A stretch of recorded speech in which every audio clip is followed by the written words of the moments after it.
한국인들이 많이 살고 있는 나라도 아니고 그렇다고 한국인들에게 관광으로 유명한 나라도 아닌데 생각보다 한국과 진한 인연을 가진 나라가 있습니다. 한국 때문에 무려 2번이나 나라가 폭삭 망할 뻔했지만 한국에 대한 악감정이 전혀 없을 뿐 아니라 오히려 K-팝 등 한류가 널리 퍼지면서 오히려 한국을 사랑하는 나라가 있다고 하는데요. 무슨 일인지 자세히 알아보겠습니다. 오늘의 주인공은 바로 마다가스카르입니다. 여러분들은 마다가스카르라는 나라에 대해 잘 알고 계신가요? 마다가스카르는 아프리카 남동부에 위치한 섬나라로 프랑스의 식민 지배를 받다가 1960년에 독립했습니다. 그리고 1962년 한국과 첫 외교 관계를 맺었는데요. 그렇게 화기애애하게 관계를 이어가나 싶었던 찰나 마다가스카르는 사회주의를 택하게 됩니다. 그리고 북한과 외교 관계까지 맺으면서 아프리카 중에서도 강력한 친북 성향을 띠는 나라였죠. 어느 정도였냐면 1970년대에는 북한이 안타나나리보 외곽에 대통령 궁을 세워주기도 했고 전임자 디디에 라츠라카 시절만 하더라도 김정일과 서로 생일잔치를 해준답시고 국고까지 소비하는 등 돈독한 관계를 맺었습니다.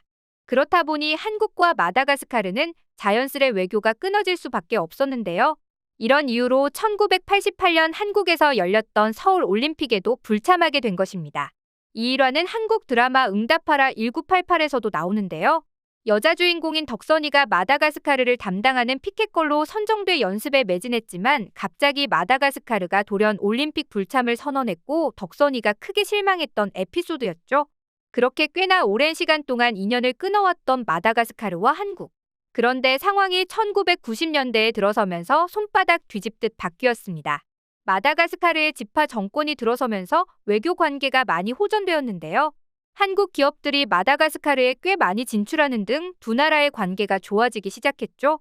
하지만 그로부터 얼마 지나지 않아 한국의 IMF가 터지면서 마다가스카르에는 어마어마하게 큰 타격이 와버렸는데요.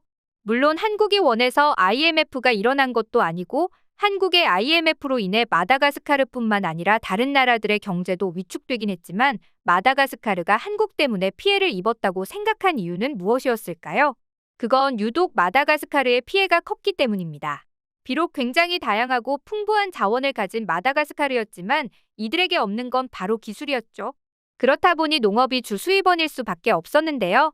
그래도 지파 정권 다음에 들어왔던 라츠라카 정권은 이를 잘 활용해 보려고 노력했습니다. 특히 마다가스카르는 세계 최대의 바닐라 생산국으로 유명한데요. 1985년 코카콜라가 바닐라 함량을 낮춘 뉴코크를 내놓자마자 마다가스카르 경제가 휘청였고 그 다음에 코카콜라사가 다시 바닐라 함량을 높인 코크 클래식 생산을 늘리자 마다가스카르도 되살아났죠. 그래서 이 나라 경제에는 코카콜라 경제라는 별명이 붙을 정도였는데요. 라츠라카 정권에도 코카콜라와 맺었던 바닐라 수출 계약이 끊어지면서 경제가 어려워진 것입니다. 이에 라츠라카 대통령은 해결책을 찾으려 해외 자본을 유치해 다른 산업도 발전시키려 노력했는데요. 이때 딱 IMF가 터져버렸던 것입니다. 그렇게 해외 자본 유치를 받았던 것이 모두 빠져나가 버리고 라츠라카 대통령의 꿈은 물거품이 되어버렸는데요. 이 때문에 마다가스카르는 세계에서 제일 가난한 나라로 떨어지고 맙니다.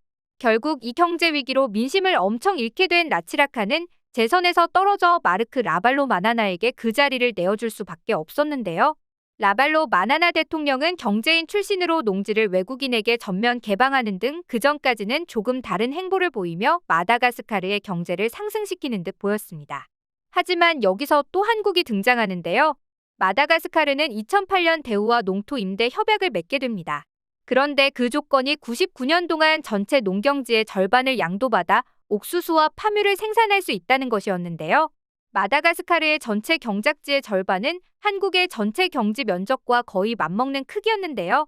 그뿐만 아니라 그 지역들이 인프라가 거의 없어서 개발을 해야 했기 때문에 자연환경 훼손은 필수 불가결이었죠. 게다가 식량을 위해 토지를 사용한다는 주장과는 달리 중국으로 수출될 사료용 옥수수를 생산하기 위함이 밝혀져 버렸는데요.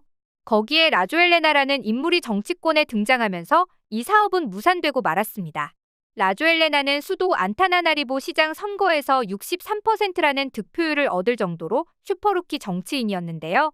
이를 경계한 라발로 마나나 대통령은 수도의 예산을 차단해버리고 맙니다. 하지만 이런 모습에 민심은 한순간에 라조엘레나에게 기울고 말았는데요.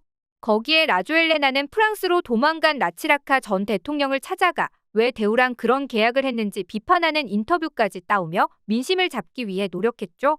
하지만 오히려 이 때문에 라조엘레나에게는 체포영장이 발부되고 말았는데요. 이에 라조엘레나 또한 안타나나리보의 수돗물에 독이 들어있다는 황당한 이야기를 퍼뜨렸죠. 너무나 황당한데 여기서 라발로 마나나 정부가 대응을 잘못하고 맙니다.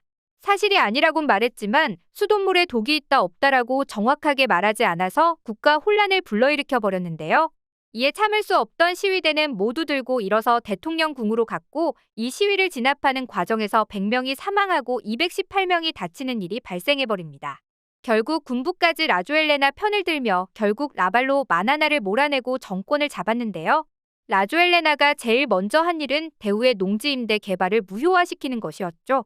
이런 역사적 이야기를 들으면 아직까지도 마다가스카르 사람들이 한국에 대해 엄청나게 분노할 것 같지만 그렇지 않습니다. 심지어 대우의 계약에 엄청나게 반발했던 라조엘레나가 되려 한국과 적극적으로 교류를 하려고 노력했다는 것인데요. 오히려 그 전보다 교류가 많아지면 많아졌지 줄어들진 않았습니다.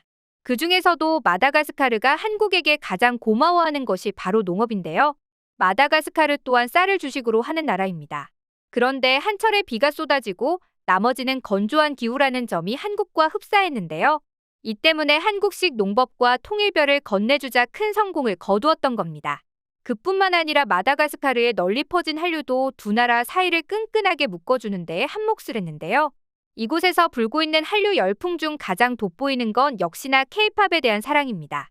마다가스카르의 민영방송사인 드림인 한류 전문 방송인 한류를 제작하고 아시아 문화 전문 프로그램인 애교를 통해 한국 음식 레시피와 K-팝 뮤직비디오를 방영하는 등 한국 문화를 소개하는 프로그램을 방영하고 있는데요. 드림인 TV 방송국 내상점에서는 K-팝 아이돌과 한류 스타의 굿즈도 판매하고 있어 한류 팬들의 반응이 뜨겁다고 전해집니다. 또한 매년 4월과 10월 두 차례 K-팝 슈퍼쇼를 개최해오고 있다고 하죠. 그뿐만이 아닙니다. 한글을 알려주는 세종학당도 생기면서 한국어에 대한 관심도 이어져 나가고 있는데요. 거기에 마다가스카르 안타나나리보 대학중앙도서관에는 한국 문화 코너가 개관될 정도라고 합니다. 자신들을 두 번이나 위기에 빠뜨렸던 한국을 다시 사랑할 만큼 한류가 얼마나 어마어마한지 새삼 느껴집니다. 문화의 힘은 실로 어마어마하게 큰 것 같습니다. 현재 아프리카는 정말 빠르게 성장하고 있는데요. 그 중에서도 마다가스카르는 세계 3대 니켈 광산과 흑연을 보유하고 있는 등 정말 풍부한 자원을 바탕으로 잠재력이 어마어마한 나라로 여겨지고 있죠. 특히 이 모든 것은 배터리 생산에 필수적인 광물들로 과거에 마다가스카르에 투자했던 것이 최근 빛을 발하고 있죠. 만약 두 개의 사건들로 인해 두 나라의 교류가 끊어졌다면 한국은 좋은 사업 파트너를 잃어버리는 것과 다름없었을 텐데요. 지금 두 나라가 다시 잘 지내게 된 것이 보기 좋은데요. 앞으로도 이런 관계가 계속되길 바라며 오늘의 영상 마치겠습니다.